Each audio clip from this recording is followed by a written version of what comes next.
Entonces nosotros compartimos, Sergio, la pantalla, ¿no? O sea, cuando tú nos des la palabra, nosotros compartimos el escritorio En para la efecto. ponencia. Vale. Bien, ya vamos a entrar al aire en unos segunditos. ¿Inicio yo o inicia usted, maestra? Sí, yo. Perfecto. Buenas tardes, bienvenidos al panel de deporte, educación física, salud y vinculación. Muchas gracias a todos los participantes. Saludo al coordinador, al maestro Sergio Echeverry Díaz. Muchas gracias, maestro, por su apoyo en la coordinación de este panel con temas tan interesantes. Le cedo el uso de la voz. Muchísimas gracias. Bueno, primero que todo, pues quiero extenderle un fraternal saludo a todos los participantes y a todas las personas que nos estén viendo, no solo en cualquier latitud latinoamericana, sino en cualquier parte del mundo, pues, ¿no? Agradecerles por el espacio y, pues, nada, disponernos para estar atentos a estas ponencias que se vienen, que están bastante interesantes. Como lo había mencionado la maestra, pues con esto vamos, digamos, ya cerrando la quinta jornada de la Red Latinoamericana y Caribeña de Deporte Social para la Inclusión. Particularmente en esta ocasión tenemos el gusto de estar partícipes del panel titulado Deporte, Educación Física, Salud y Vinculación. Y pues en esta oportunidad nos acompañan pues un selecto grupo de expertos, digamos, en distintos ámbitos de el deporte y distintas, digamos, disciplinas encargadas de pensarlo desde un enfoque social. Bien, así pues, el cronograma de hoy está estipulado de la siguiente manera. En primera medida, vamos a tener el gusto de escuchar al maestro Julio Méndez Ávila. El maestro Julio Méndez es docente investigador de la Universidad Autónoma de Querétaro desde el año 2010. Entre sus haberes existen una gran cantidad de libros, artículos y capítulos publicados en el ámbito tanto nacional como internacional. En segunda medida, tenemos a el doctor Gabriel Flores Allende. El doctor es licenciado en Cultura Física y Deporte por la Universidad de Guadalajara. Es máster en Nuevas Perspectivas en Investigación en Ciencias de la Actividad Física y el Deporte por la Universidad de Granada, España. Tiene un posgrado como experto en seguridad en instalaciones deportivas y eventos recreativos, culturales y deportivos por la Universidad de Castilla-La Mancha, España. Y por último, es doctor en investigación en ciencias de la actividad física y el deporte por la Universidad de Murcia, España. En tercera medida, tenemos a la doctora Yara María Carvalho. Ella es licenciada en Educación Física con especialización en Salud Pública, es maestra en Ciencias del Deporte y tiene un doctorado en Salud Colectiva por la Facultad de Ciencias Médicas de la Universidad Estadual de Campinas y ha hecho un postdoctorado en Humanidades y Salud de la URJ en Antropología de la Comunicación Visual en la Universidad de la Sapienza de Roma en Italia y en Filosofía por la Universidad de Córdoba, Argentina. Actualmente es profesora de Promoción de la Salud en la Facultad de Salud Pública de la USP. Por último, pero no menos importante, tenemos a el maestro Luis Gerardo Cortés Sosa. Él es licenciado en Educación Física por la Universidad Benemérita Escuela Normal Veracruzana, Enrique C. Repsamen, y es maestrante en Actividad Física y Deporte con orientación en Promoción de la Salud por la Universidad Autónoma de Nuevo León. Actualmente es coordinador de Actividad Física para la Salud en la Universidad Veracruzana. Bueno, pues como lo vemos, tenemos un selecto grupo de panelistas. Cada uno de ellos va a tener un tiempo estimado de 15 minutos para presentar su ponencia, ¿cierto? Voy a tomarme la libertad de, mediante el chat, irles indicando, cuando hayan pasado 10 minutos, les voy a indicar, han pasado 10 minutos para que ustedes sepan que tienen 5 minutos para ir cerrando su ponencia. En ese orden de ideas, vamos a iniciar escuchando la ponencia de el doctor Julio Méndez Ávila. con su trabajo titulado La importancia de la investigación en las ciencias del deporte. Doctor, tiene usted la palabra, puede iniciar cuando guste. Hola, buenas tardes, muchas gracias por la invitación. Puedo compartir pantalla, ¿verdad? En efecto, doctor. No me permite compartir pantalla el...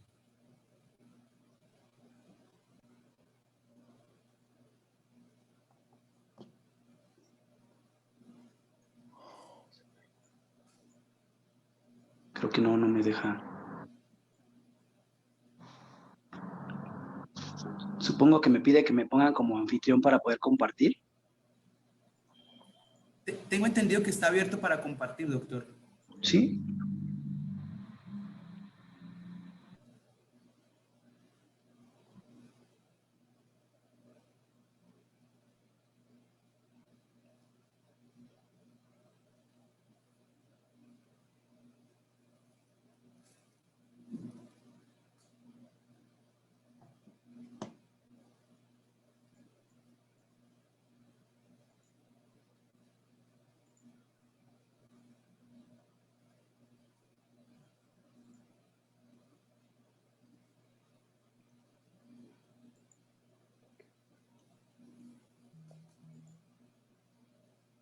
Creo que está teniendo problemas de conexión.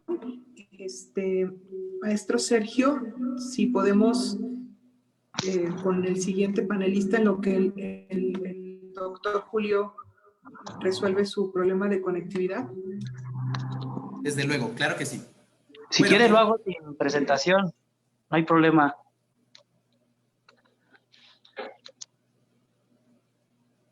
Lo puedo hacer sin presentación, no hay problema. ¿Está bien, maestra? Tiene el micrófono apagado. Pues creo que sí, doctor. Iniciemos, entonces, Okay. Bueno, tiene la palabra. Muy bien. Bueno, el título de la ponencia es la importancia de la investigación en las ciencias del deporte. Nosotros aquí en nuestro país, en México, una realidad del panorama que tenemos hoy en día es que es muy escaso el número de gente enfocada a la educación física, al deporte o la recreación que está insertada en el Sistema Nacional de Investigadores.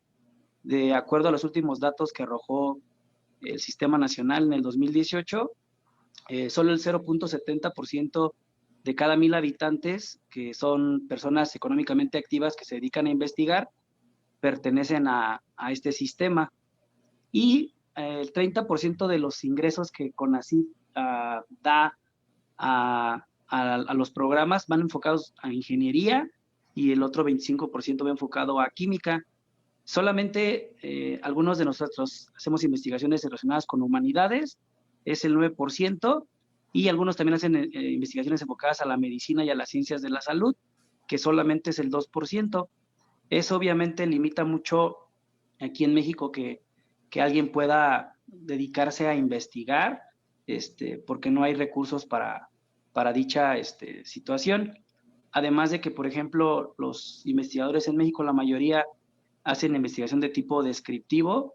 Sin embargo, a veces los muestreos que se llegan a realizar no son tan significativos, y algunos sí se aventuran a hacer estudios de tipo cuasi experimental o experimental. Sin embargo, a veces no tienen el material o el equipo adecuado para poder hacer un estudio de manera más formal. Algunas de las limitaciones que nos enfrentamos en nuestro país es que, por ejemplo, las universidades en su mayoría, si bien es cierto, han insertado en los currículums la parte de la metodología de investigación, no ha sido de manera tan sustantiva en la parte de que puedan formar investigadores desde pregrado. Y cuando alguien se anima a estudiar un posgrado, normalmente los posgrados en México son especializantes, no siguen sin formar investigadores. Entonces, prácticamente tendrían que estudiar un doctorado para empezar a incursionar en México en la investigación. Entonces, ese es un problema o una limitación que tenemos. También, la mayoría de las ocasiones, los instrumentos que utilizamos, las pruebas que existen, normalmente no son pruebas que están adaptadas a una población mexicana, y entonces a veces de repente hacemos una prueba física a una población y nos damos cuenta de que la población sale bastante deficiente, pero muchas veces no es porque la población esté deficiente, sino que son pruebas estandarizadas para gente con mayor altura, con menor peso, entonces ese es otro problema. Y también otra limitación que tenemos es que, bueno, ahí realmente desde el área profesional, dedicarse a investigar en una escuela o en una academia de deportes, así, es muy complicado porque son muy costosos los equipos y a veces no estamos capacitados para investigar. Realmente los que se dedican a hacer investigación en México son las selecciones nacionales o las federaciones que tienen recursos para hacer una investigación. A pesar de todo eso, o sea, a pesar de todas esas limitantes que tenemos, nosotros en el Centro de Querétaro, desde hace alrededor de 10 años, hemos tomado iniciativas para empezar a promover desde, desde las licenciaturas y posgrados, el empezar a involucrar a jóvenes que empiecen a hallarle como el gusto a la investigación. Una realidad es que culturalmente en nuestro país no existe la cultura de la evaluación, no es como lo más común en nosotros que estemos preparados para que seamos evaluados y nos digan si algo que lo que estamos haciendo está bien o no está bien. Entonces, esa es una limitante. Sin embargo, nosotros desde hace 10 años hemos empezado a hacer investigaciones. De manera inicial hacemos investigaciones totalmente descriptivas. Hacíamos muestreos por conglomerado con municipios completos, donde, por ejemplo, evaluábamos los niveles de actividad física y algunos hábitos que ellos tenían. Y también nos aventuramos a incluso a crear y validar algunos instrumentos enfocados a poblaciones reales, porque muchos instrumentos que existen, incluso validados por la Organización Mundial de la Salud, si tú los observas y los aplicas a un, por ejemplo, joven universitario, no corresponden realmente al contexto de que ellos viven hoy en día. Y aún más ahorita, por ejemplo, con el contexto de la pandemia, pues pasan mayor tiempo los jóvenes frente a una pantalla, sentados, y obviamente estos hábitos han modificado muchísimo esta parte de la actividad física. Ahora, también otro problema que nos enfrentamos es que hoy en día en México, por ejemplo, cualquier persona se puede grabar en un video y lo sube y la gente puede creer que lo que está haciendo es correcto. Entonces ese es como un compromiso por parte de nosotros de empezar a promover y fomentar realmente qué es la investigación y qué es lo que realmente se considera como ciencia. También a raíz de esas investigaciones que realizamos, tuvimos algunos acercamientos con aquí en Querétaro se llama la UCB, que es como la Secretaría de Educación Pública, y esta secretaría nos permitió intervenir en algunas escuelas durante un ciclo escolar para poder como mostrarles la importancia que tenía la actividad física, sobre todo en edades tempranas. Y encontramos resultados muy interesantes, como mejora incluso en cuestiones cognitivas que no era como la esencia del estudio, obviamente mejoras en el índice de masa corporal, en el desarrollo de las capacidades. Lo interesante de esto es que evaluábamos a niños de primaria, el año pasado hicimos el estudio, y niños de 6 años, que en teoría son niños que se la pasarían jugando, son niños que no tienen ninguna habilidad motriz básica desarrollada, o sea, no saben saltar, no saben caminar, no saben correr. Entonces eso es muy lamentable y nosotros a través de la intervención encontramos que sí se desarrollan esas capacidades, sin embargo el tiempo que se destina a dicha problemática es muy, muy, muy corto. También nos hemos aventurado a evaluar a atletas, a mejorar algunas de sus capacidades. Aquí en Querétaro hay algunos institutos que entrenan de manera semiprofesional y hemos incursionado con ellos a mejorar sus capacidades. Y nos damos cuenta de la necesidad también del uso de la tecnología para poder monitorear realmente a un atleta de una manera más sistemática. Por ejemplo, tuvimos que adquirir algunos dispositivos como los Polars para poder monitorear las frecuencias con las que entrenaban. También requeríamos de algunas tapetes, por ejemplo, de plataformas de contacto para determinar la potencia de una manera más formal y no solamente de manera indirecta a través de un altímetro. Y entonces nos damos cuenta que realmente la oportunidad a mejorar es bastante interesante y creo que, si bien es cierto, hay muchas limitaciones en nuestro país para hacer investigación, creo que algunas universidades y alguna gente de manera independiente está haciendo grandes esfuerzos para para que México vaya destacando y se puedan implementar nuevos métodos de entrenamiento y no nos quedemos con los métodos de entrenamiento de hace 30 o 40 años, que mucho tiempo en algunas instituciones se seguían llevando a cabo por gente que así lo aprendió y seguían desarrollando de esa manera. Por mi parte sería todo. Excelente, doctor. Bueno, agradecemos las palabras del doctor.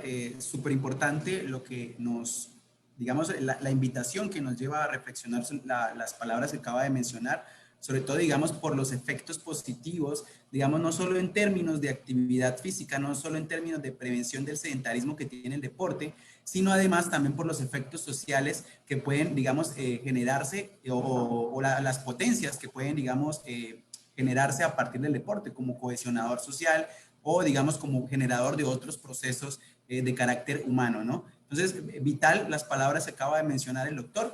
En ese orden de ideas, a continuación vamos a brindarle la palabra al doctor Gabriel Flores Allende y él nos va a presentar su trabajo titulado La seguridad en instalaciones deportivas en tiempos de COVID. Bueno, doctor, tiene usted la palabra, igual que el anterior ponente, tiene 15 minutos. Cuando hayan pasado 10 minutos, escribiré en el chat, pues le indicaré para que vaya conociendo, digamos, cuánto tiempo le queda. Tiene usted la palabra. Hola, gracias. ¿Qué tal? Buenas tardes. ¿Sí se escucha bien con todos? Porque la Universidad Veracruzana lo está grabando, entonces que se escuche bien, no vaya a ser que la señal se escuche mal.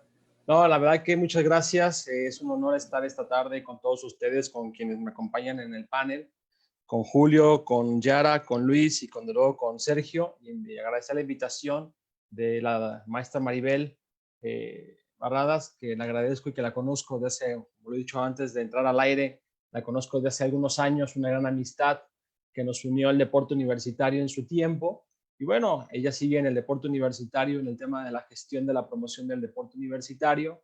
Yo sigo en otro ámbito, en el que me gusta, en el que me encanta, en el que me apasiona, que es el tema de la investigación en el mundo de las ciencias de la actividad física y el deporte.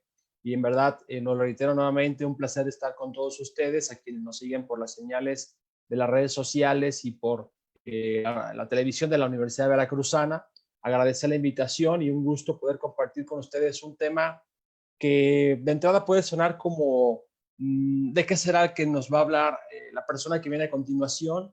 Es un tema que podría resultar en el tintero como extraño, pero a la vez novedoso, por tratar de un país en el que aún no está en la agenda pública, por decirlo de esa manera. Tengo un problemita acá de este lado. No está en la agenda pública. Voy a compartir mi pantalla y mi presentación. Si se ve, me dices, Sergio, ¿se ve bien? Está cargando, doctor. No sé si a los demás les aparece. Ahora sí aparece. Ahora sí se ve. Voy a hacer un poquito lado. Me imagino que también se ve esta. Bueno, ¿se ve la ponencia o se ve también el panel? No sé. Se ve todo bien, doctor. Sí, bueno, comentaba el tema de la seguridad de las instalaciones deportivas. Voy a poner mi cronómetro, Sergio, ahora sí. En el tema de la seguridad, y comparto esta imagen porque, bueno, este evento lo siguen en diferentes partes del mundo y eso es algo que es importante muchas veces compartirlo. Y hablaba el tema de la seguridad en instalaciones deportivas. A partir del confinamiento declarado o la declaración de la Organización Mundial de la Salud de la pandemia mundial del COVID-19, pues vienen algunas medidas que de manera directa están afectando al deporte o han afectado al deporte y que a lo mejor se ha comentado en muchos ámbitos.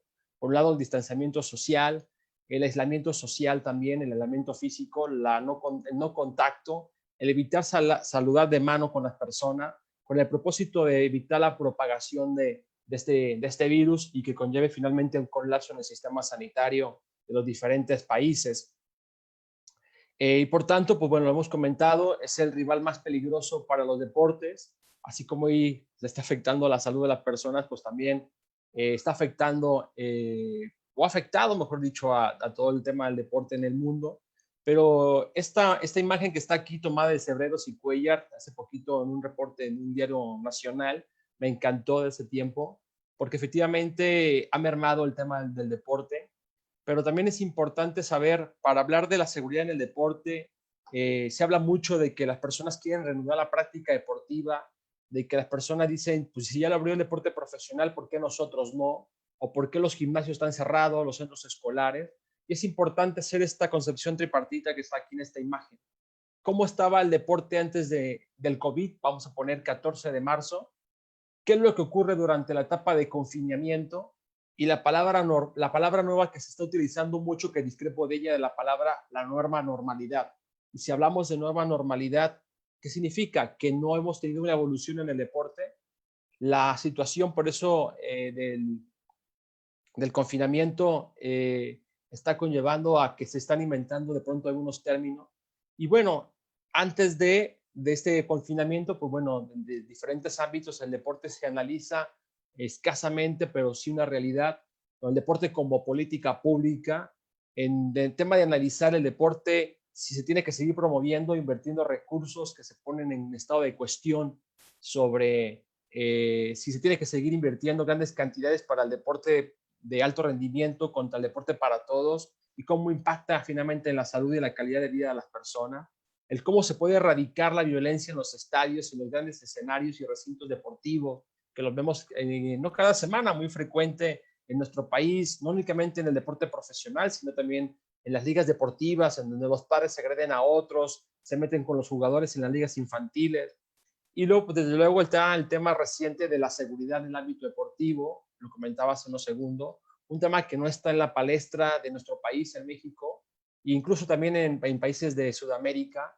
Es un tema novedoso, es un tema que no se ha tocado en la agenda pública, no se toca como política pública, porque no se ha analizado, ¿no? Y finalmente conlleva a lo que hemos estado trabajando desde el comienzo de esta charla, el tema de cuáles son los accidentes, las lesiones y las muertes que conlleva como resultado del estado en el cual se encuentra el espacio y el equipamiento de instalaciones deportivas, de la seguridad de los protocolos o los programas de actuación en los eventos, en los grandes recintos deportivos y recreativos, en instalaciones, cómo se exponen las personas cuando hay partidos de fútbol. Lo vimos hace unos meses en San Luis Potosí, entre el Querétaro y el San Luis, en el Alfonso Lastra, la invasión de las barras, y cómo sigue evidenciando que hay deficiencias en el sistema legislativo de nuestro país.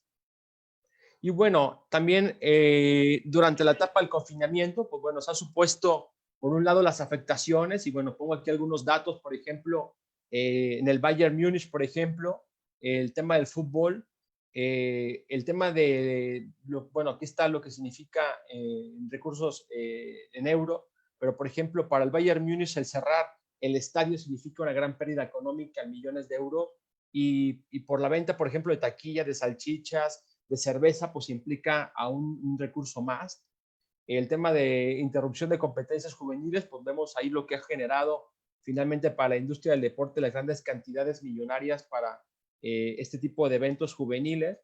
El turismo deportivo, y nada menos, por ejemplo, hace poquito en una liga de fútbol, un equipo de fútbol tuvo que deshacerse de 12 jugadores del primer equipo, pues porque no hay con qué pagarle, pero también ha supuesto una gran oportunidad en el que personas pues están activando de manera positiva a través del ejercicio físico y el deporte, a través de las plataformas virtuales, con tutoriales, con videos.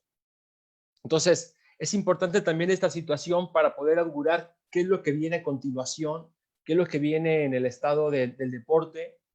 Bueno, aquí hay más datos, ¿no?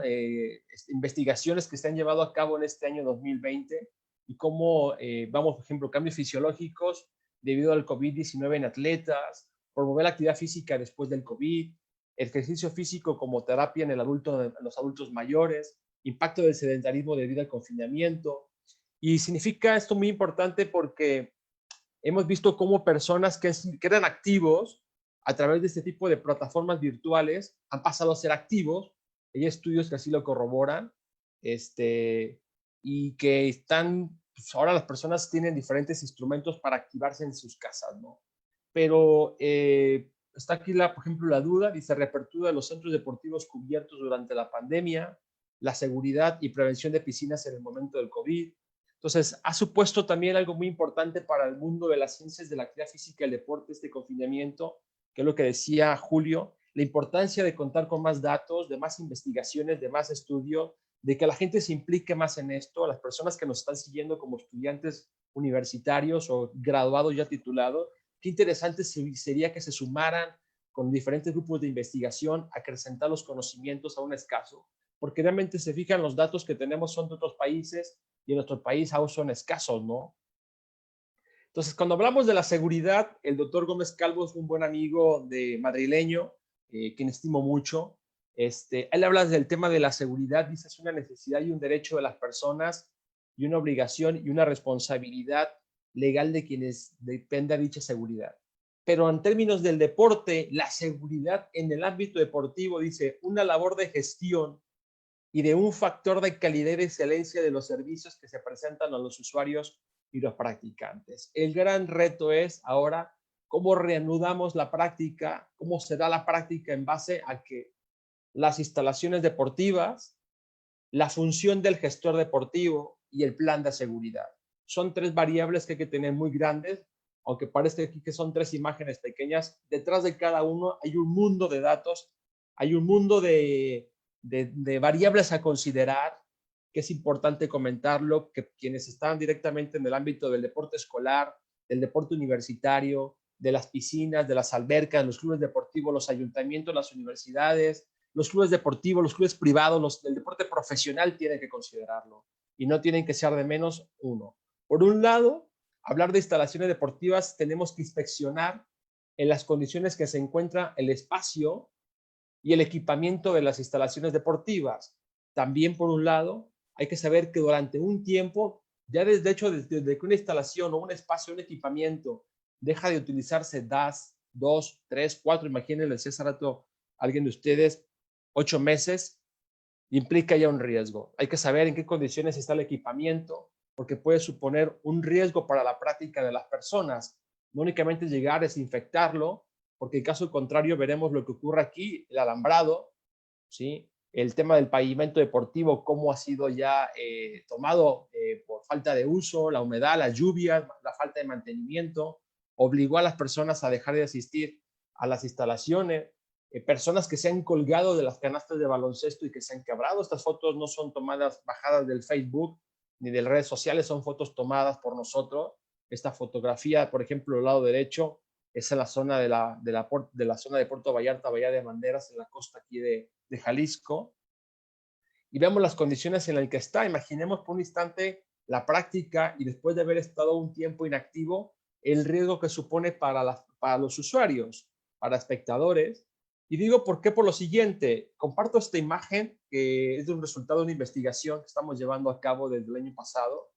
Nosotros hemos documentado en el grupo de investigación del Departamento de Políticas Públicas de la Universidad de Guadalajara en el CUSEA, que al menos 32 personas, y hemos identificado en los últimos meses 5 datos más, 35 personas desde los 2 hasta los 19 años, que murieron por la caída de la portería de fútbol entre los años 2010 y 2019. Y 3 más por el caso de baloncesto. Ojo, datos que están documentados en medios de comunicación, pero que sabemos que puede haber muchos casos más que no fueron publicados, que pudo haber ocurrido en otros estados, en otras entidades federativas del país, pero que no se publicaron. Entonces, estas son las consecuencias de lo que significa las condiciones. Imaginemos reanudar la práctica, sí, el tema de las enfermedades, del virus, pero también el riesgo que supone la caída de una portería, de una canasta de baloncesto. Estamos, por ejemplo, aquí una nota de Puebla, hace unos poquitos, dice, espacios deportivos de Puebla han sido dañados durante la pandemia y vemos pues, que efectivamente han sido tomadas por la delincuencia, ¿no? Ya voy a terminar. La función del gestor deportivo, o sea, todos aquellos que están relacionados con el ámbito del deporte, los entrenadores, los gestores, educadores, etcétera, sus funciones, la tarea y su responsabilidad, los protocolos, hay que conocer la normativa sobre instalaciones deportivas, evaluación del espacio deportivo, evaluación del equipamiento y sobre todo también la percepción del usuario. Es importante todas estas variables, como decimos el checklist, de la seguridad en el espacio y el equipamiento. Por ejemplo, tenemos aquí lo que significa, por ejemplo, Romano, lo que el estudio que hicieron ellos, lo que implica en el tema de las piscinas, el distanciamiento social, la gestión optimizada del agua, el flujo del aire y los parámetros microclimáticos en las piscinas, las regaderas, los procedimientos de saneamiento, o sea, los protocolos que implica, y desde luego los planes de seguridad. Aquí comparto 3 imágenes de los diferentes protocolos que he leído, algunos aquí en el caso del estado de Jalisco, donde yo resido, el caso del Consejo Superior de Deportes de España, y lo que hay que evaluar también, bueno, es el de Estados Unidos, se me va el nombre, y la percepción de todas las personas que están implicadas para que conozcan, ¿no? Aparte del protocolo de sanidad, también el riesgo que implica la seguridad. Y con esto concluyo. Sé que voy un poco por el tema del tiempo y el respeto por el programa, pero sabemos que el deporte en la actualidad, así como está, supone unos grandes retos. Hemos pasado de los estadios llenos, los grandes recintos, al fútbol virtual, en el que ahora todo el mundo se conecta, en el que ahora en las gradas finalmente se está instalando imágenes para simular que hay espectadores, y finalmente pues, ya hay estadios en el que ya implica que haya acceso de aficionados. Pero el gran reto, y yo concluyo con esto, es la importancia de evaluar las instalaciones deportivas, el equipamiento, la inspección, porque sí implica un gran riesgo para todas las personas. Así de que es más allá de poner un gel, una careta, todo lo que implica en relación a en qué situaciones se encuentran los vestidores, las regaderas, las tribunas, las escalinatas, los accesos, las barreras. O sea, hay múltiples variables y bueno, yo con esto concluyo. Yo agradezco la invitación, me queda 1 minuto y medio. Soy profesor del Departamento de Políticas Públicas del Centro Universitario de Ciencias Económico-Administrativas de la Universidad de Guadalajara. Aquí está mi correo electrónico. Soy miembro de la Red Estatal de Investigación Aplicada de Seguridad Deportiva, RIASPOR, una red recién creada con investigadores de España y de México y de algunos países como Colombia, Argentina y Brasil, como también Portugal, España y México. Y aquí quedo a la orden. Muchas gracias. Muchas gracias, doctor. Bueno, pues bastante pertinente, un excelente trabajo. Yo creo que el trabajo que nos acaba de exponer el doctor, digamos que nos abre un panorama sobre las futuras líneas de investigación que se van a estar trabajando a lo largo de los siguientes años. Si bien, como todos sabemos, el COVID pues es una, digamos, de los retos que ha enfrentado, pues más grandes que ha enfrentado la humanidad en las últimas décadas. Hace aproximadamente 100 años que no enfrentaba a la humanidad algo así, y digamos en las magnitudes de, pues por ejemplo, vivir en un mundo globalizado y de flujos de personas y de capitales y todo eso como en el que estamos. Entonces, digamos que pues serán varios años lo que tardemos los académicos dedicados a las ciencias sociales del deporte, que tardemos para entender cómo se dio estos fenómenos, qué apuestas, qué necesidades se reconocieron durante esta contingencia y sobre todo cómo se replanteará las dinámicas deportivas a partir de ahora. Entonces, súper importante lo que acaba de decir el doctor. Con estas palabras yo le doy paso a la siguiente panelista, la doctora Yara María Carvalho, con su trabajo titulado Educación Física y el Cuidado de la Salud. Doctora, tiene usted la palabra. E primeiro, eu gostaria de pedir licença para falar em português. É uma alegria muito grande estar aqui com vocês. Gostaria de agradecer ao Grupo de Trabalho Temático de Política Pública do Brasil, Colégio Brasileiro de Ciências do Esporte, pela indicação do meu nome para este evento, especialmente a Silvana Martins, de Brasil, e também Martinez Gomes e Maribel, que é aqui do México, que fizeram logo em seguida um contato muito carinhoso, muito generoso. Agradecer também a oportunidade de ouvi-los, né, de partilhar um pouco da realidade do Brasil, nessa grande rede latino-americana, uma referência para todos nós há muitos anos, né, latino-americana e caribenha. Eu fiz uma proposição mais geral, porque eu gostaria muito de partilhar com vocês um dos maiores patrimônios do nosso país, que é, digamos assim, o que se conhece como Sistema Único de Saúde. Quando falamos em saúde no Brasil, a primeira ideia que nos vem é justamente o SUS, que é o Sistema Único de Saúde, o nosso único sistema que contempla e agrega tanto a questão, digamos, pública como privada, que envolve transplantes, sangue, vacinas, medicamentos, mas também todos os serviços de saúde e, sobretudo, a formação em saúde. Então, todas as áreas da saúde, inclusive a educação física, no Brasil, ela é gestada, né? Ela é pensada em termos da grade curricular, das ações e cenários de intervenção, ela é pensada pelo Sistema Único de Saúde. Então, se estamos falando de educação física e saúde, necessariamente estamos respaldados pelos princípios e diretrizes do SUS, que nos orientam o pensar e o fazer em educação física no Brasil. Entre os princípios, eu gostaria de destacar 3. O primeiro deles é a universalidade. Nosso sistema é universal. Ele atinge a população toda do Brasil, são mais de 200 milhões de habitantes, porque a gente entende que a saúde é um direito. E no Brasil, brasileiros, imigrantes e turistas têm acesso aos serviços de saúde em todos os níveis de assistência. A saúde é a resultante das condições de alimentação, habitação, educação, renda, meio ambiente, acesso e posse da terra e acesso a serviços de saúde. Assim, antes de tudo, a saúde é o resultado das formas de organização social da produção, as quais podem gerar grandes desigualdades nos níveis de vida.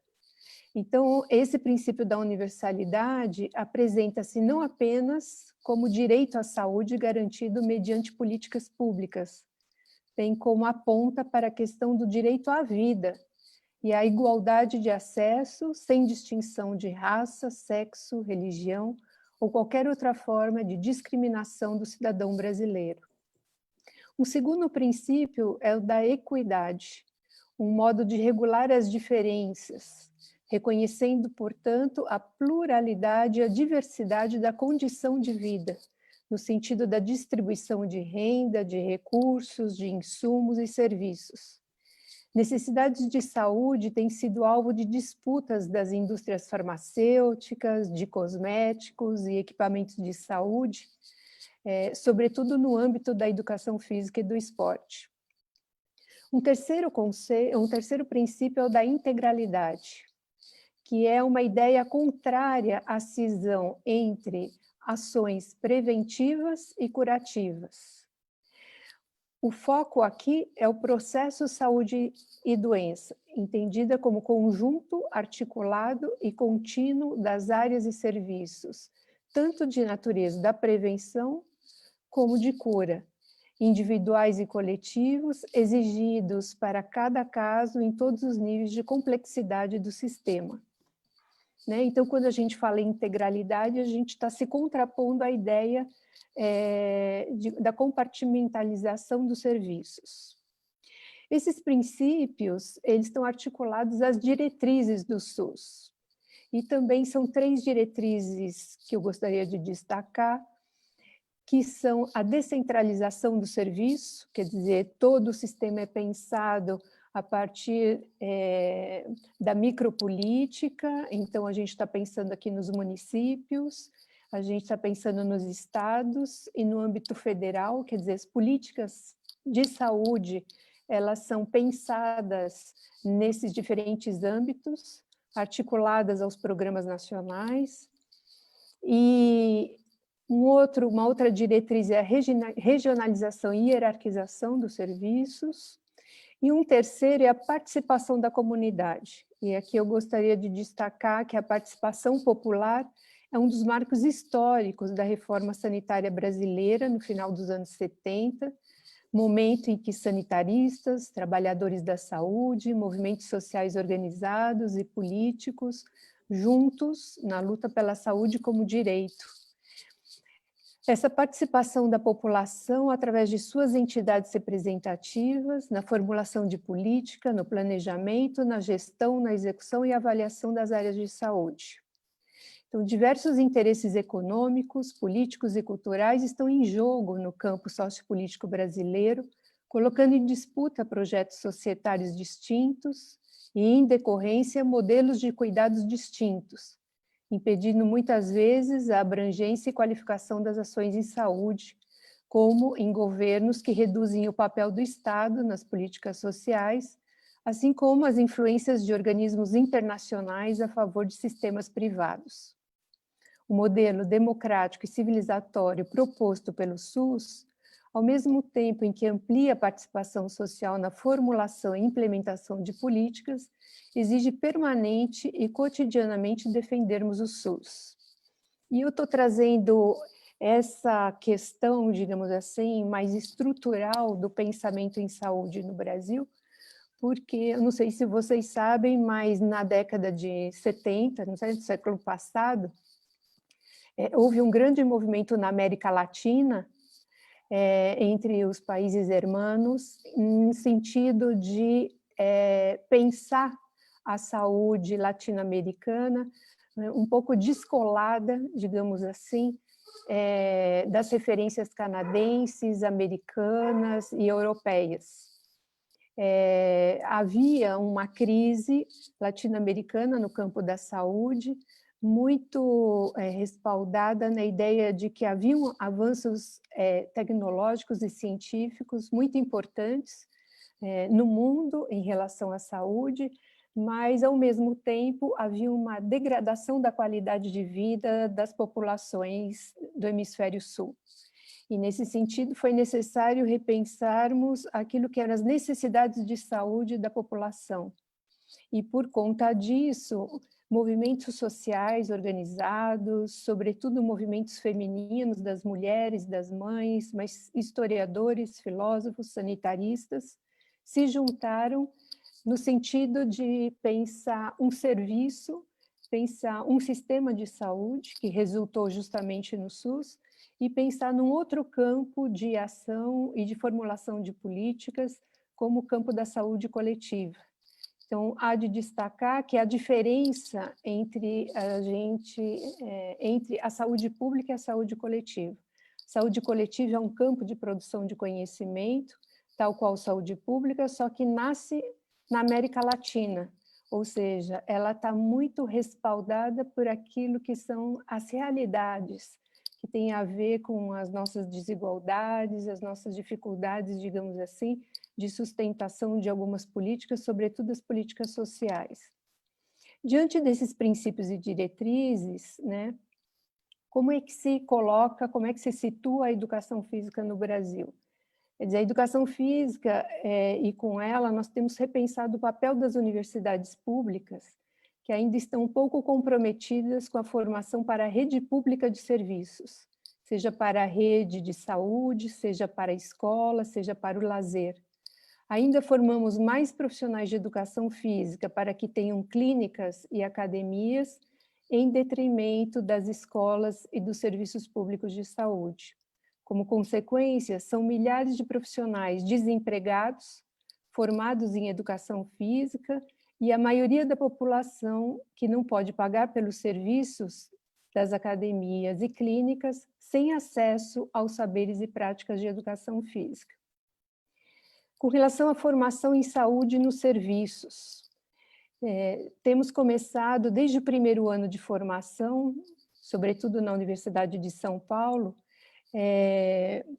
para que o aluno tenha ingresso no serviço público de saúde. Então, desde o momento que ele entra na universidade, ele tem a oportunidade de viver experiências em diferentes cenários dos serviços de saúde pública. de modo que quando ele chega no final do curso, no módulo de estágios, em que ele já está finalizando e está indo justamente aprimorar, ele possa experimentar uma densidade maior e um aprofundamento em relação à sua experiência inicial na rede pública. Os estudantes têm ido para os serviços junto com uma equipe multiprofissional. São estudantes, profissionais e docentes de muitas áreas do campo da saúde, atuando juntos, seja da farmácia, da fisioterapia, da saúde pública, da medicina, da nutrição, entre outros, para conhecer, acompanhar e experimentar o trabalho em saúde, seja por meio de projetos, seja por meio de disciplinas integradoras. Então, acho que é um componente a destacar, que hoje temos conseguido desenvolver na universidade disciplinas que aceitam, que agregam professores e estudantes de todas as áreas da saúde para pensarem a formação em saúde de modo compartilhado. Uma dessas disciplinas integradoras tem um nome de prática multiprofissional em atenção básica à saúde. Hoje temos também a residência multiprofissional. Se antigamente no Brasil os médicos, os estudantes de medicina, no final dos seus cursos tinham acesso ao que denominamos de residência médica, nós instituímos a residência multiprofissional. Então, alunos da educação física recém-formados têm esse como um espaço interessante para pensar a sua atuação no âmbito da saúde. E também os mestrados multiprofissionais, que são os mestrados que acolhem também profissionais de todas as áreas da saúde e que buscam justamente, partindo das suas experiências no serviço, sobretudo na atenção básica à saúde, atenção primária, desenvolver seus projetos de pesquisa, seus recortes investigativos. Então, o que temos defendido é a formação interprofissional alargada na atenção básica, na saúde mental e nos hospitais, e praticar a formação e o trabalho em rede. Acho que nos últimos, de 2003 até de 2015, tivemos várias políticas nacionais investindo na formação em saúde, voltada para a interprofissionalidade. Essa experiência, ela tem desdobramentos importantes na formação desses profissionais, no sentido de ampliar, de alargar as suas possibilidades de inserção no mercado de trabalho e, sobretudo, qualificar as ações de saúde diante e vinculados a um sistema que hoje contempla mais de 200 milhões de pessoas. Eu trago o tema do cuidar justamente porque esse é uma categoria que desloca o estudante e o profissional das práticas como fins em si mesmas. Faz pensar que as práticas, as técnicas corporais são meios, são dispositivos de produção de encontros, conversas, escutas e outras práticas, e os fins são a potência do ser, a produção da saúde, a melhoria das condições de saúde, mas sobretudo das condições de vida que diz respeito aos modos de existir. E para finalizar, eu enfatizaria que o cuidado aqui nos leva para as relações que inventamos, que cultuamos, nos leva para os afetos, no que produzimos no outro quando ele nos encontra e o que ele produz em mim. Estou aqui enfatizando na minha fala a questão das práticas corporais, incluindo as modalidades esportivas, as práticas orientais, as artes marciais, tanto as práticas do Oriente como do Ocidente, como práticas de saúde, e não particularmente nos programas de atividade física voltados para a doença.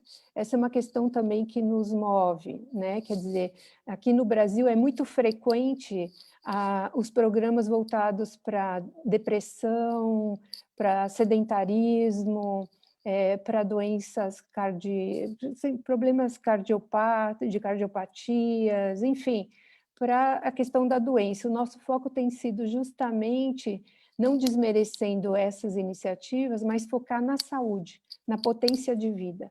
As práticas corporais como práticas de saúde são entendidas como tecnologias tecnologias leves, que não estabelecem normas e regras no que se refere ao cuidado, possibilitam o encontro entre diferentes saberes e corpos, produzindo outros modos de pensar, fazer, sentir e existir.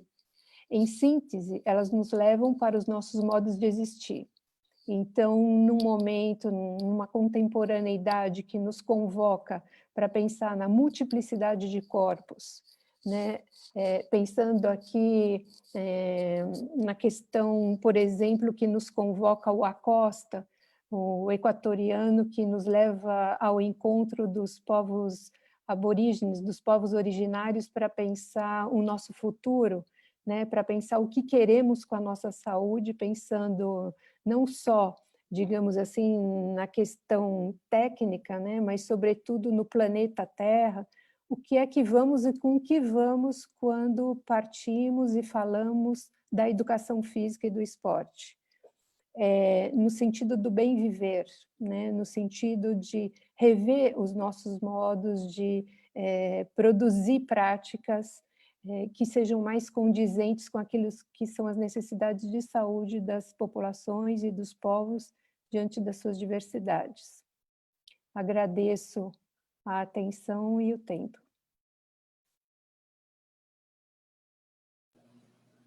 Muchísimas gracias, doctora. Agradecemos las palabras bastante pertinentes también, sobre todo si pensamos, digamos, que los tiempos actuales se caracterizan por una gradual desestructuración de los estados de bienestar y sobre todo de la reducción de los presupuestos destinados a generar este mejoramiento social en términos de salud, en términos de educación, en términos de actividad física.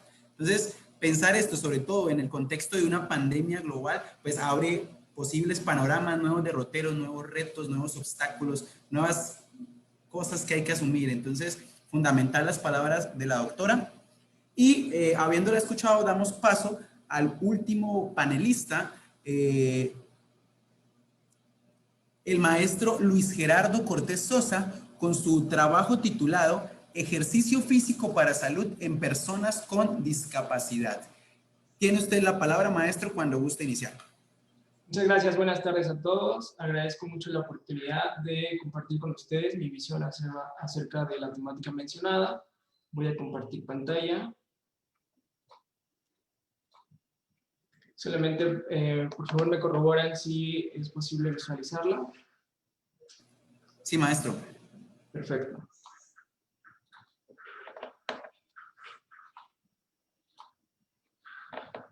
Bien. En mi postura personal considero que una de las premisas básicas para hablar de inclusión, que no siempre es sinónimo de atención o cobertura, es considerar el historial médico de cada persona.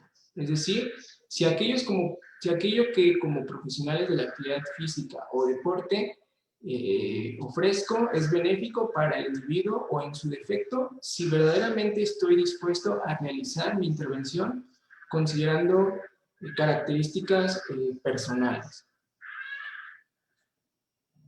Bien, tenemos como marco conceptual que para el concepto de discapacidad convergen tres conceptos. Uno de ellos refiere a las deficiencias, que son problemas que afectan una estructura o función corporal. Las limitaciones de la actividad, que son las dificultades para ejecutar acciones o tareas. Y las restricciones de la participación, que son problemas para participar en situaciones vitales. Por consiguiente, la discapacidad es un fenómeno complejo que refleja una interacción entre las características del organismo humano y las características de la sociedad en la que vive, de acuerdo a la Organización Mundial de la Salud en 2018. La discapacidad intelectual se define como la inteligencia significativamente por debajo del promedio, así como tener limitaciones en dos o más áreas de habilidades de adaptación, como la comunicación, el autocuidado, la vida en el hogar, habilidades sociales, uso comunitario, autodirección, salud y seguridad, además de funciones académicos funcionales, ocio y trabajo, y en el nivel de cuidados que requiere el individuo. Las causas generalmente de la discapacidad intelectual son de carácter genético, por trastornos, traumatismos del nacimiento, enfermedades infecciosas y factores maternos que contribuyen, además de factores sociales y de comportamiento, incluidos el consumo de alcohol y las drogas durante el embarazo, así como la desnutrición y pobreza. Bien, 1.000 millones de personas en el mundo tienen una discapacidad, lo que representa el 15% de la población mundial. En México hay 7.5 millones de personas con discapacidad. Las personas con discapacidad en general y particularmente con discapacidad intelectual han incrementado su esperanza de vida. Ante este aumento en calidad, que no siempre es sinónimo de calidad, es fundamental garantizar el derecho a su salud, por lo que se deben promover estilos de vida centrados en la adhesión de actividades físico-deportivas, así como el incremento en los niveles de actividad física e interrupción de conductas sedentarias en toda la población. Hay que considerar que muchas de las discapacidades se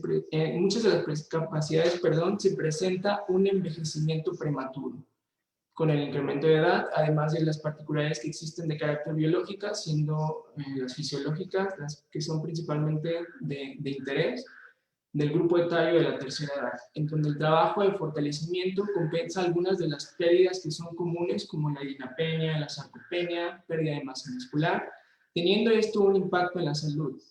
Existe evidencia sólida de cómo el ejercicio contrarresta muchos decrementos o compensa parte de la pérdida de funcionalidad biológica del organismo en el envejecimiento. Generalmente las personas con discapacidad presentan mayores factores de riesgo para comorbilidades. Al igual que ello, existen algunas enfermedades comunes entre las personas con discapacidad intelectual con y sin síndrome de Down. Realizo aquí la acotación porque diferenciar en este subgrupo principalmente por las características biológicas expresadas en la guía del Colegio Americano de Medicina del Deporte, en los delineamientos, aunque sabemos que cada persona presenta características individuales y únicas, así como respuestas agudas y crónicas al ejercicio. Podemos visualizar que las personas con discapacidad intelectual generalmente presentan enfermedades cardiovasculares y enfermedades pulmonares. Las personas con síndrome de Down hay una tendencia para manifestar infecciones, leucemias y Alzheimer. La discapacidad representa un constructo en el cual se conjuga la parte biológica y social, como lo mencionábamos, reflejado a través de barreras para la participación, ya sean de carácter arquitectónicas, actitudinales, sociales, entre otras. Un estudio realizado con referencia a la restricción de la participación realizado por Vélez y colaboradores en 2013 menciona que solo el 11.2% de personas con discapacidad se involucran en actividades físico-deportivas, siendo el sedentarismo y inactividad física un factor de riesgo de mortalidad, así como para el desarrollo de enfermedades crónico-degenerativas, trastornos musculares y afecciones psicológicas. La OMS se ha planteado la reducción de la inactividad física para 2025 en un 10% y un 15% para 2030. Generalmente las actividades de promoción de la salud y prevención de la enfermedad solo raras veces tienen como destinatarias a las personas con discapacidad. Autores mencionan la importancia de la reducción de las desigualdades en salud considerando las determinantes estructurales de la misma.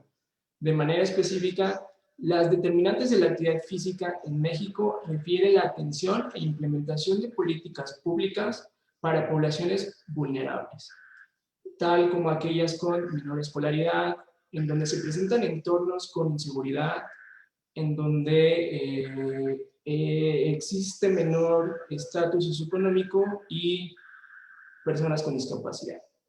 El día de antier, la participación de la doctora Elena Altman señalaba las diferencias en actividades físico-deportivas en aquel país, en Brasil, en donde expresaba cómo se correlacionan las variables o correlatos de género con el factor socioeconómico, la escolaridad, la percepción de redes de apoyo, incidiendo en los niveles considerablemente menores de actividad física.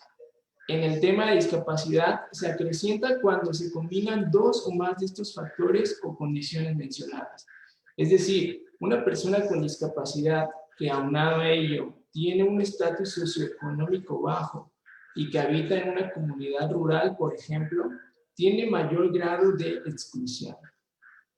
Dentro de las barreras, las referidas a las actitudes y conocimientos inadecuados del personal sanitario, se hace alusión a que las personas con discapacidad notifican con una frecuencia 2 veces mayor que el personal sanitario carece de las aptitudes para atender sus necesidades, con una frecuencia hasta 4 veces mayor que son mal tratados por dicho personal y con una frecuencia 3 veces mayor que se les niega la asistencia. Existen una serie de barreras y facilitadores para la participación de la actividad físico-deportiva en personas con discapacidad.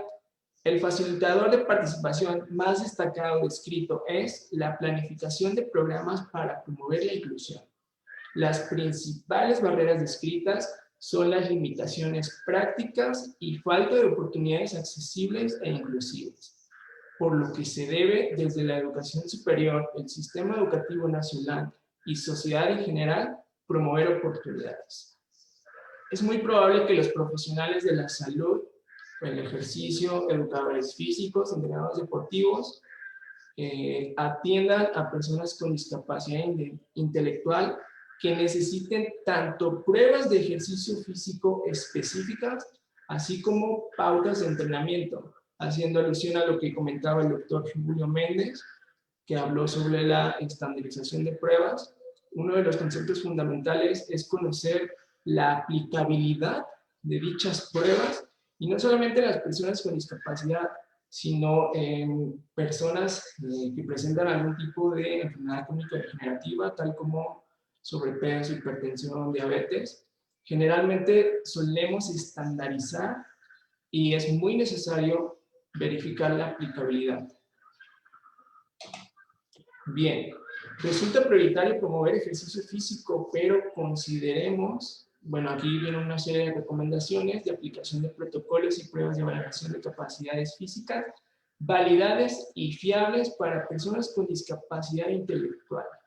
Entre ellas, evalúan principalmente los 4 componentes de la aptitud física relacionada con la salud, como la resistencia cardiorrespiratoria, la fuerza de resistencia, la composición corporal, así como flexibilidad y movilidad articular.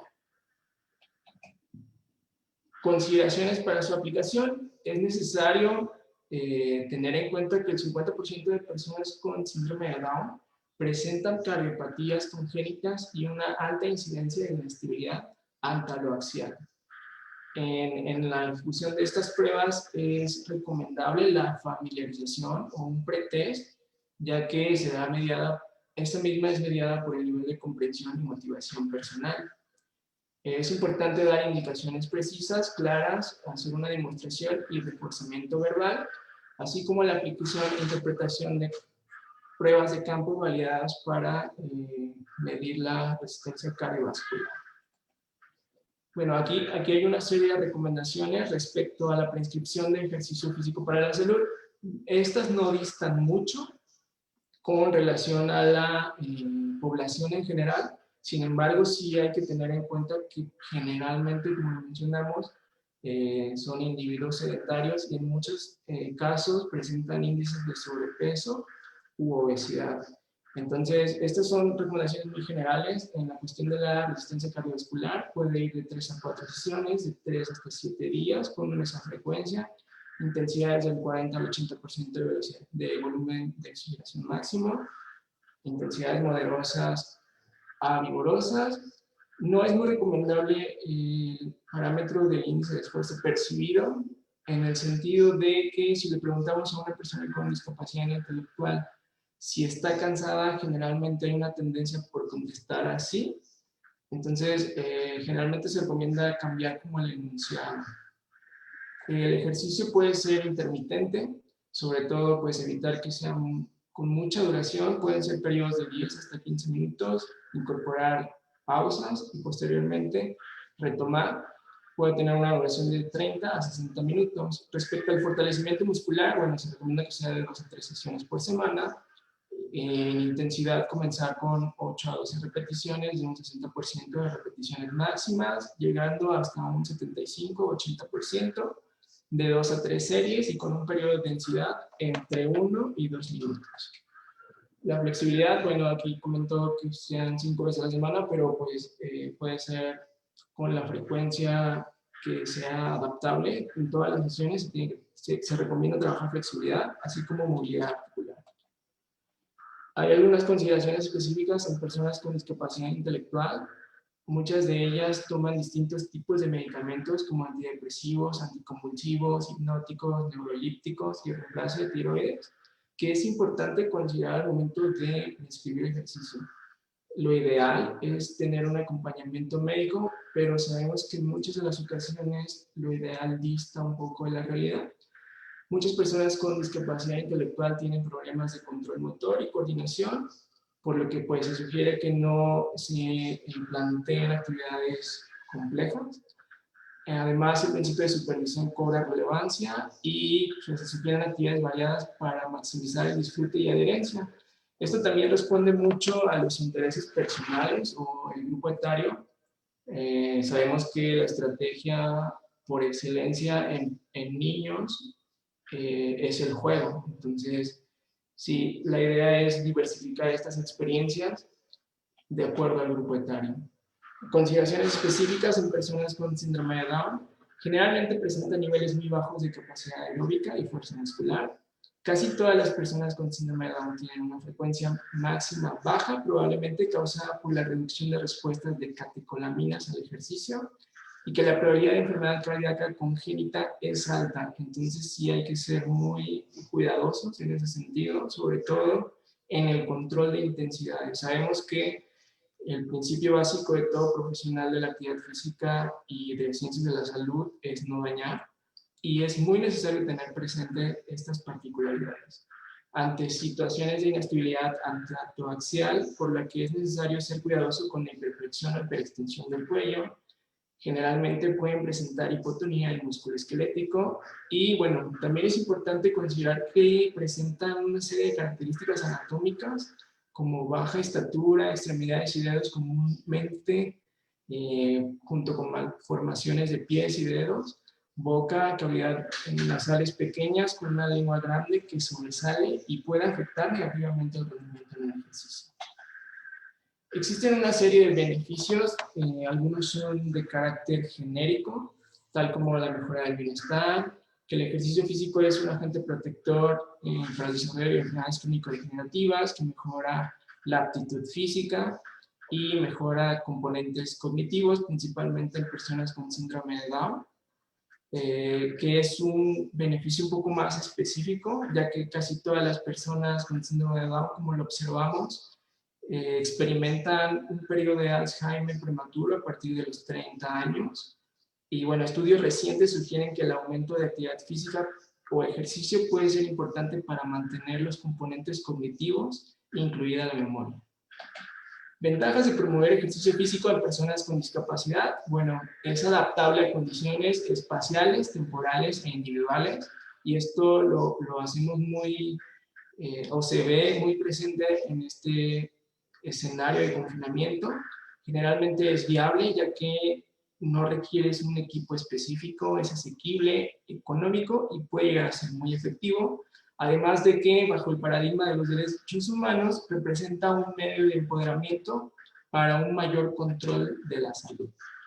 En conclusión, el ejercicio físico funge como agente protector y terapéutico en algunas de las comorbilidades relacionadas con la inactividad física y el sedentarismo, presente en mayor medida en personas con discapacidad general y de manera particular en intelectual, por lo que es fundamental generar entornos, programas e intervenciones basados en recomendaciones en evidencia científica, tal como lo mencionaba el doctor Julio. La inclusión de la cultura física va más allá de la sensibilización y buenas voluntades, y las estrategias interdisciplinarias suponen resultados con mayor impacto en salud en personas con discapacidad. La inclusión en el ámbito de cultura física va más allá de la atención a personas con discapacidad. Hablar de una verdadera inclusión en distintos niveles de comprensión implica considerar las variables sociales individuales, tales como deficiencias o enfermedades, y promover intervenciones en pro de mejorar las condiciones de vida de la población. Muchas gracias. Muchas gracias, maestro, por sus palabras, bastante pertinentes, sobre todo también si tomamos en cuenta que uno de los retos que tenemos hoy en día, ¿cierto?, como sociedad, es, digamos, este proceso de inclusión de aquellos actores que pues, tradicionalmente han estado excluidos de las narrativas dominantes, como en este caso las personas con algún tipo de discapacidad, ¿cierto? Y sobre todo pertinente las palabras que menciona, en tanto la actividad física y el deporte, pues digamos que deben ser practicadas de manera singulares. Todos los cuerpos pues son distintos, todos tenemos capacidades distintas, todos tenemos unas particularidades en términos de composición física, en fin, todos los elementos mencionados, y por ello pues la inclusión en la actividad física debe atender a estas, digamos, estos elementos puntuales. Entonces, desde esa perspectiva, pues fundamental lo mencionado acá. Bueno, de esta manera terminamos, digamos, con las presentaciones de cada uno de los panelistas. Pues como nos queda un poco de tiempo, pues yo les propongo que pues se abra un poco el espacio para aquellas personas que quieran hacer comentarios, plantear alguna pregunta a los panelistas o pues hacer alguna reflexión. Entonces, si alguno quiere pues tomar la palabra, bienvenido.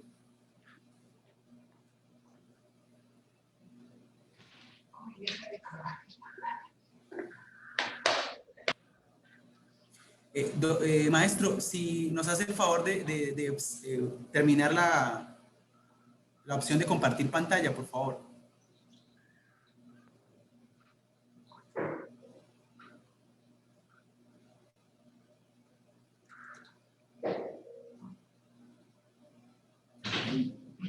Sí, por favor.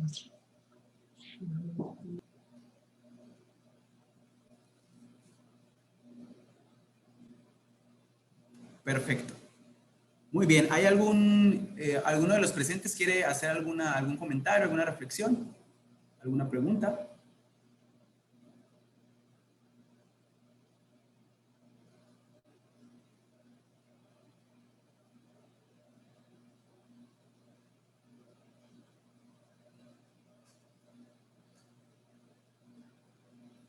Bueno, pues bajo esa tesitura, yo les agradezco infinitamente a todos los participantes, pues como hemos visto, digamos que ha sido un espacio heterogéneo, interdisciplinar, se ha hablado de distintos temas, se ha hablado de la importancia de la investigación, el deporte y la actividad física, de aspectos bastante relevantes hoy en día, sobre todo en tiempos de pandemia, como lo son la seguridad, digamos, en el espacio de hacer deporte. Se ha mencionado, digamos, algunas reflexiones actuales sobre las categorías de educación física, salud, y pues ya, digamos, abierto un derrotero reflexivo para pensar la actividad física y la inclusión a personas con distintas discapacidades. Me gustaría resaltar pues que este tipo de espacios resulta fundamental. Fijémonos acá, tenemos una comunidad internacional, personas de Argentina, personas de México, personas de Brasil, personas de Colombia, y pues nos demuestra, ¿cierto? Nos sitúa ante un panorama de que hay una comunidad latina, ¿cierto? Activa, generando nuevos procesos de generación de conocimientos,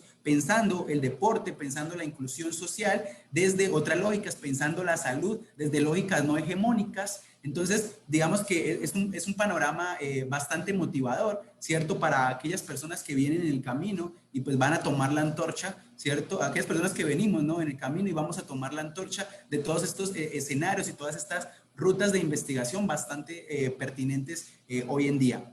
No sé si alguien quiera agregar algo. Sim, eu gostaria.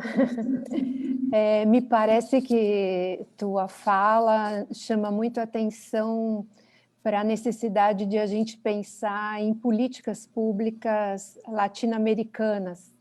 Talvez esse fosse um espaço muito interessante para a gente formular, digamos assim, para um próximo encontro, uma iniciativa que pautasse o tema da pesquisa na América Latina compartilhada. Quer dizer, em que medida cada um de nós está conseguindo produzir efetivamente uma rede que não é só uma rede de troca, mas é uma rede de produção de conhecimento coletiva. Quando eu trouxe, por exemplo, o nosso modo de gestar a saúde no Brasil, é um pouco para dizer que esse tema da universalidade, da equidade, da integralidade, essas questões todas, elas são importantes no momento em que a América Latina assume um protagonismo, do meu ponto de vista mundial, assim, muito singular. muito propício e muito bem respaldado pelos trabalhos que foram apresentados aqui. E me parece que se nos juntássemos mais nisso que é a visibilidade na formulação daquilo que são as políticas públicas, talvez conseguíssemos um espaço mais interessante, mais estratégico, em busca de apoio, de sustentação, sobretudo para aqueles que têm mais dificuldades, não só do ponto de vista econômico, financeiro, né, mas do ponto de vista estrutural mesmo, de pensamento, de produção de pensamento, de estruturas dentro da universidade, né? E eu digo de um lugar muito privilegiado. A Universidade de São Paulo é uma das universidades mais bem conceituadas, tem uma estrutura muito importante, muito diferenciada, e nesse sentido eu acho que caberia não só a essa, mas outras universidades públicas brasileiras acolher os colegas hermanos da América Latina, América Central. Me parece que a pesquisa coletiva poderia ser um tema mais presente, talvez num próximo encontro. Uma sugestão. Obrigada. Muchas gracias, doctora. Y no sé, le cedo la palabra a los panelistas. No sé si quieren hacer algunos comentarios finales, algunas reflexiones, así como la maestra Yara. Tienen ustedes la palabra, el maestro Julio, el maestro Gabriel y el maestro Luis. Entonces, si quieren añadir algo. Bueno, yo tomo la palabra, Sergio, frente a lo que dice la maestra Yara, y coincido con ella. El deporte tenemos que darle un giro total en dos perspectivas, en un trabajo conjunto y colegiado, en el que tenemos que sumar los diferentes perfiles o los proyectos o las líneas de investigación que se llevan a cabo en diferentes partes del mundo, y sobre todo más en países latinos.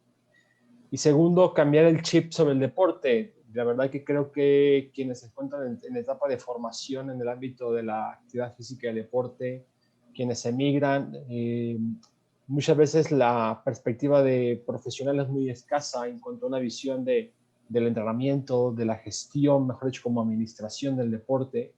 Y sí se necesita, para favorecer la inclusión de los diferentes sectores de la población, el utilizar el deporte como un conducto. Ya hablamos, por ejemplo, si hablamos en los países latinos, la tendencia masculina, tenemos y queremos favorecer la inclusión de la mujer en el deporte. Se tiene que cambiar mucho eso de las bolsas, en el que se premia un maratón con, voy a decirlo en pesos mexicanos, 50,000 pesos mexicanos para distribuir entre hombres y apenas 5,000 pesos entre mujeres. Cargos de mujeres que ocupan menos cargos en la gestión deportiva, y en muchos temas, en el arbitraje, como entrenadores, como directivos. Entonces, hablar del tema del deporte como política pública también es un tema muy importante en los países para poderle dar un cambio radical totalmente al deporte. Seguir hablando de que nos preocupamos mucho por lo digo con todo respeto para todos, los del panel y los que nos siguen, hablar únicamente de pensar en que tenemos que hablar de cómo tiene que ser una clase de educación física, de un programa de entrenamiento para un equipo, es importante, pero no lo es todo. En México se pone en tela de juicio la continuidad de la Olimpiada Nacional y de pronto se cuestiona mucho a la directora de la CONADE, pero ¿quién lo analiza más allá como política pública? ¿Cuál es el impacto económico, político, social, en respecto a las variables que juegan? Y por eso decía hace rato la repercusión de cuánto se invierte en el deporte de alto nivel, comparado a nosotros, México, con países como Alemania, que en Alemania no se le apuesta al deporte de alto rendimiento, sino que son los clubes deportivos quienes forman a los deportistas, y una vez que llegan a la cúspide, son los que invierten ya para mandarlos a competiciones nacionales, internacionales, pero mientras tanto el país no destina como aquí en México, y aquí se destina mucho dinero en el deporte de alto rendimiento, se cuestiona, pero es porque seguimos viendo el deporte como programas, como acciones. Hay que organizar eventos deportivos, carreras pedestres, carreras de circuito, pero finalmente, ¿qué conlleva ese beneficio deportivo? qué implica esa inversión. Entonces coincido con la maestra Yara en que tenemos que cambiar esas dos perspectivas. Una, sumar como ese tipo de paneles, como ese tipo de jornada que organiza la red latinoamericana, de reunir a diferentes ponentes, pero sobre todo para poder intercambiar conocimiento y poder crecer el conocimiento. Y segundo, dejar de lado la forma de pensar en cuanto a que una actividad, una carrera es una política. Hace poco escuchaba aquí en Guadalajara a una persona que decía, es que llevamos políticas públicas en el deporte, tenemos cada vez más carreras, más centros de iniciación deportiva, más que decía, más colonias activas, pero finalmente, ¿cómo repercute en qué está cambiando y cómo repercute en el sistema económico, en la reducción de enfermedades? ¿Qué indicadores tenemos con relación a salud, con relación a accidentes, con relación a calidad de vida, ¿no? Entonces, esa sería, por un lado, la gran oportunidad que tenemos para poder sumar los diferentes sectores, las diferentes líneas de investigación y apostarle por darle un giro total al deporte para poder favorecer la inclusión social de los diferentes sectores. Gracias. Muchas gracias, doctor. ¿Alguno de los dos panelistas quiere tomar la palabra? Solamente mi reconocimiento y agradecimiento a los esfuerzos individuales y colectivos, tal como lo son los de esta red, por pretender mejorar las condiciones de vida de todas las personas a través de la inclusión. Gracias. Gracias, maestro. Doctor. Pues agradecer a la red por animarse a juntar a expertos en diferentes áreas, sobre todo ahorita que vivimos una época muy complicada a nivel mundial y bueno, aún a pesar de todas las adversidades, es interesante que la gente se siga preparando, se siga formando y bueno, adaptándose a la nueva normalidad que tenemos hoy en día. Entonces, también un reto como docentes en las universidades, el ahora dar clases de manera sincrónica o asincrónica a través de algunas plataformas. Y bueno, es un reto que tenemos como investigadores y me da mucho gusto que estos esfuerzos que están haciendo a pesar de todo, se sigan reuniendo por el bien de la salud del país y de todo el mundo. Muchas gracias por sus palabras. Pues bueno, no queda sino agradecer. Digamos que en estos tiempos, si bien son tiempos de obstáculos, de dificultades traídos por esta pandemia, pero también son tiempos de abrir nuevos derroteros, nuevos horizontes. Si bien pues hasta hace un par de meses pues era un poco difícil, digamos, franquear estas fronteras territoriales y tener un espacio así como el que tenemos ahorita, cada uno desde su latitud hablando, de acá conectados en estas plataformas, pues digamos que ha sido uno de los cambios para bien. Esto propiciará, digamos, que en futuro no hayan, digamos, dificultades en términos de desplazamiento para generar estos espacios de reflexión que de cierta manera van consolidando un acervo latinoamericano de saberes, ¿no? En torno al deporte y pues, ¿por qué no? A la larga, pues una maquinaria, digamos, robusta, pues para, digamos, emprender procesos de resistencia, de transformación social y de, pues, consolidación de políticas más asertivas, como lo mencionaban ya los doctores. Por mi parte, súper agradecido de estar acá aprendiendo con ustedes, de escuchar cada uno de los avances de sus trabajos. Pues les agradezco mucho la oportunidad y pues nada, con esto pues cerramos este panel titulado Deporte, Educación Física, Salud y Vinculación, que se está llevando a cabo en el marco de la 5ª jornada de la Red Latinoamericana y Caribeña de Deporte Social para la Inclusión. Muchísimas gracias a todos. Gracias, Sergio. Gracias a todos. Muchas gracias, Sergio, a los participantes, Gabriel, Gerardo, Julio, Yara. Un aplauso para ustedes, excelente sus temas. Daniel, ¿nos puedes hacer un comentario? Sí, por supuesto. Primero, agradecerles a ustedes por poner el esfuerzo, por estar. La red cree en estos encuentros fervientemente, de hecho los viene haciendo desde el 2013, solamente que esta es la primera vez que nos toca de esta manera o de esta forma. no es la que queremos, nos encanta encontrarnos, nos encanta abrazarnos, nos encanta juntarnos, nos encanta discutir, bueno, pero es esta la que nos toca jugar y la vamos a jugar, vamos a dejar la vida en esto. Yo estuve atentamente escuchando a cada uno de los compañeros y el tema es bastante álgido, no es un tema simple, hablar de salud, hablar de educación física. En este caso, cuando uno habla de salud, está trabajando con una categoría que es bastante compleja, porque ¿desde dónde se plantea la salud, no? ¿De dónde la miramos? ¿La miramos como un saber médico, como una medicalización de la salud, como una cuestión enmarcada a través de un biopoder, como diría Foucault, o de un biopoder positivo, como dirían otros autores que aprovechan a hablar esto a partir de Judy Butler, o pensamos la salud como algo instrumental? ¿Cómo pensamos la educación física? ¿Como un apéndice de la medicina o con una independencia a partir de la cual puede pensar cuestiones de salud propia, de otra lógica?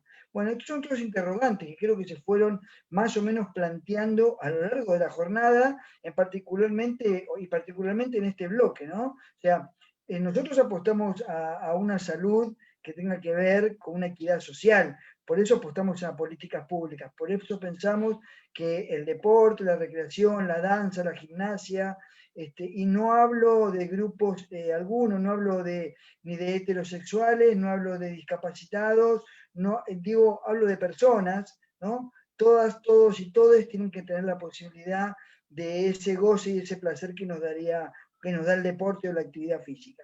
Entonces pensar la salud con otras lógicas, con unas epistemologías nuevas, con epistemologías del sur global, como dice de Sousa Santo, creo que nos va a hacer muy bien.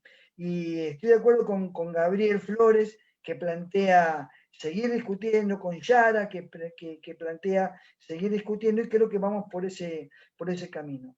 Les comentamos, seguramente ya Maribel, o Raciel, o Homero, o Juan Pablo les han comentado, si no aprovecho, vamos a tener la oportunidad de aquellas y aquellos que lo deseen, en algún momento dado van a ser convocados para poder presentar sus trabajos en un formato de libro, ¿sí? Entonces, vamos a tratar de que se sigan, esparciendo estos conocimientos, estas ideas, estos pensamientos, que lleguen a todas y a todos.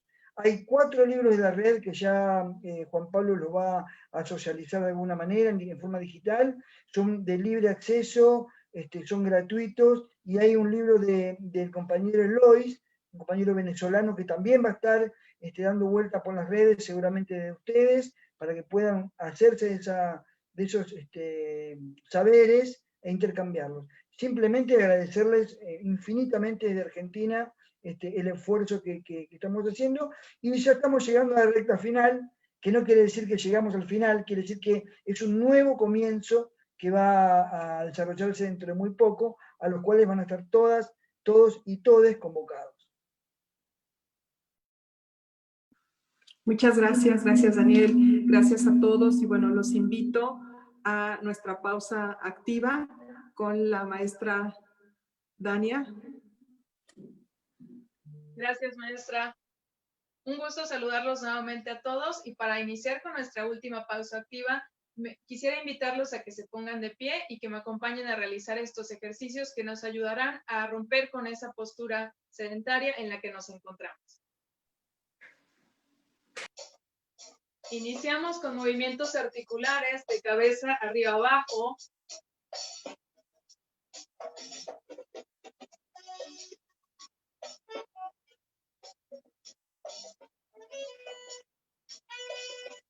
Cambio, lo hacemos lado y lado de manera suave.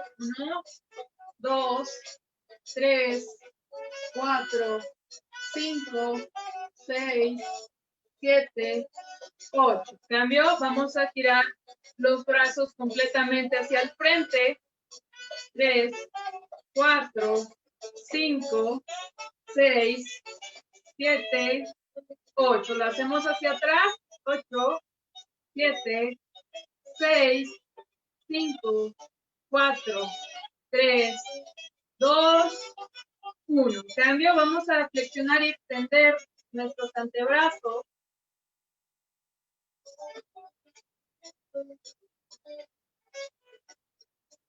Cambiamos, mantenemos brazos al frente y movemos las muñecas de lado y lado.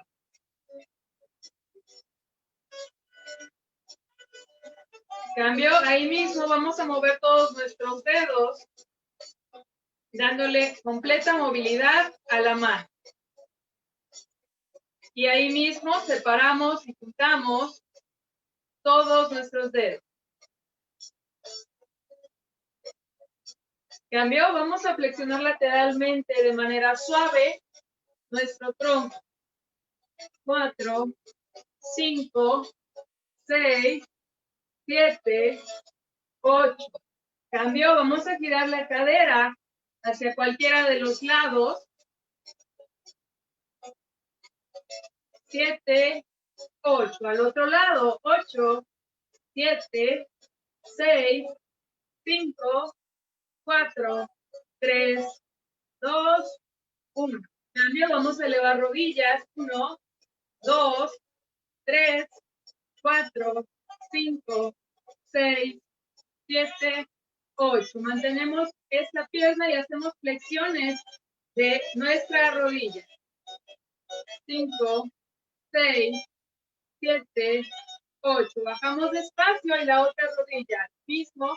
1, 2, 3, 4, 5, 6, 7, 8. Cambio, vamos a llevar nuestros talones hacia atrás. 1, 2, 3, 4, 5, 6, 7, 8. Cambio, llevamos tobillo arriba y abajo.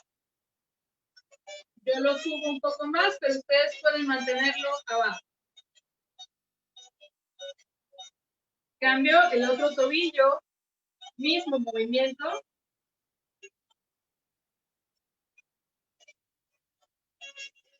Abajo, y por último hacemos una elevación de talones.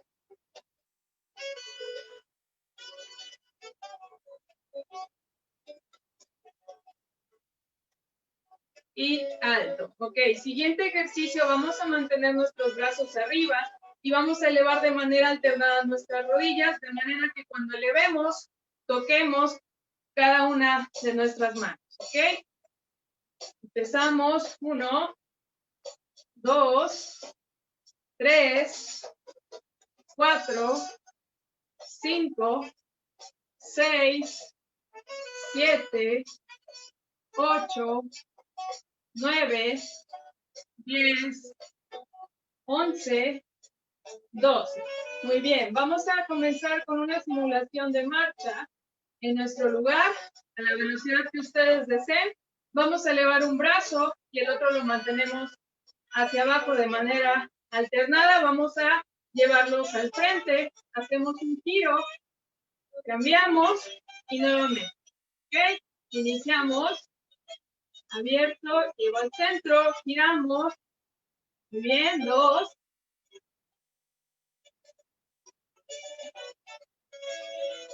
3. 4.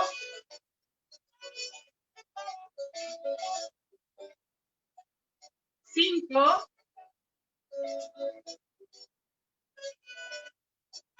6. 7. Muy bien, 8.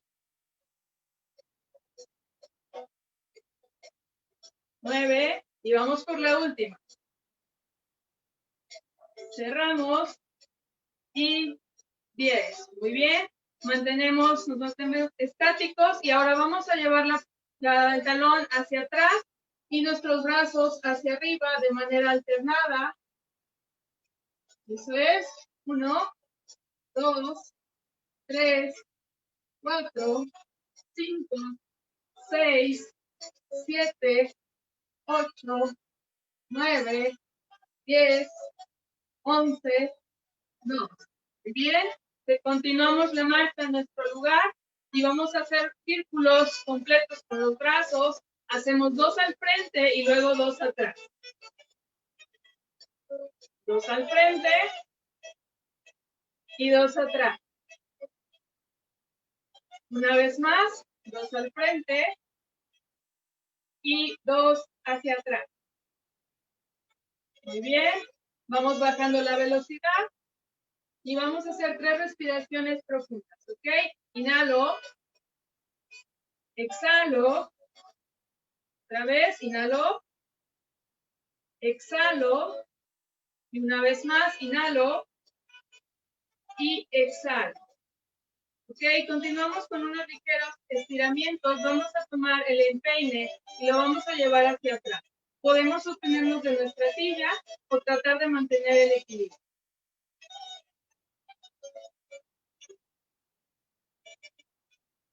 Bajamos despacio con la otra pierna al mismo movimiento.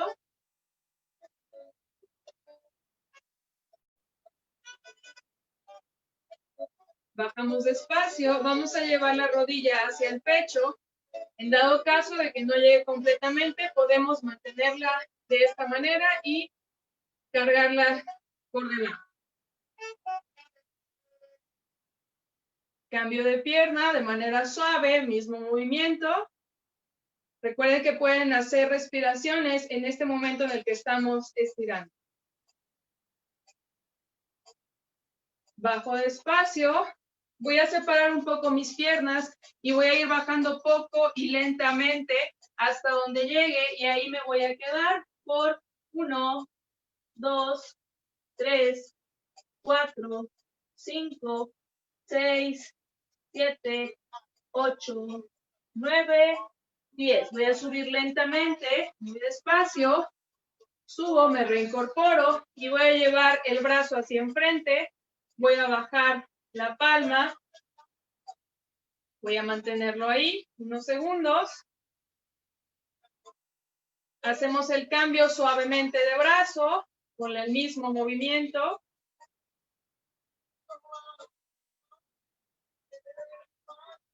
Cambio, vamos a llevar flexionado hacia el cuello y vamos a empujar ligeramente hacia nosotros.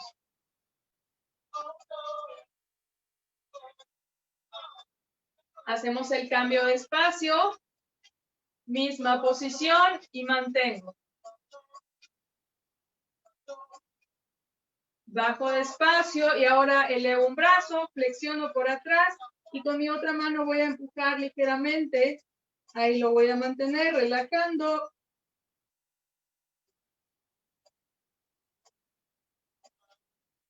Hago el cambio muy despacio, el otro brazo, mismo movimiento, flexiono y con la otra mano hago un ligero empuje hacia abajo.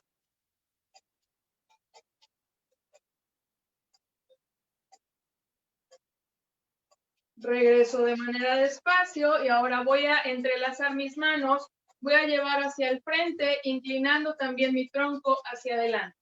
Ahí lo mantengo por 1, 2, 3, 4, 5, 6, 7, 8, 9, 10. Regreso despacio y finalmente voy a terminar con un movimiento hacia el lado derecho o izquierdo.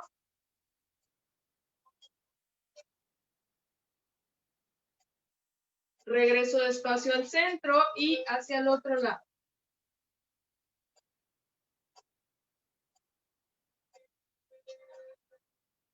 Bien, regreso al centro y realizamos 3 respiraciones profundas. Inhalo. Exhalo. Nuevamente, inhalo. Exhalo. Y una última vez. Inhalo. Y exhalo. Muy bien, gracias por acompañarme en esta pausa activa. Muchas gracias, maestra Dania.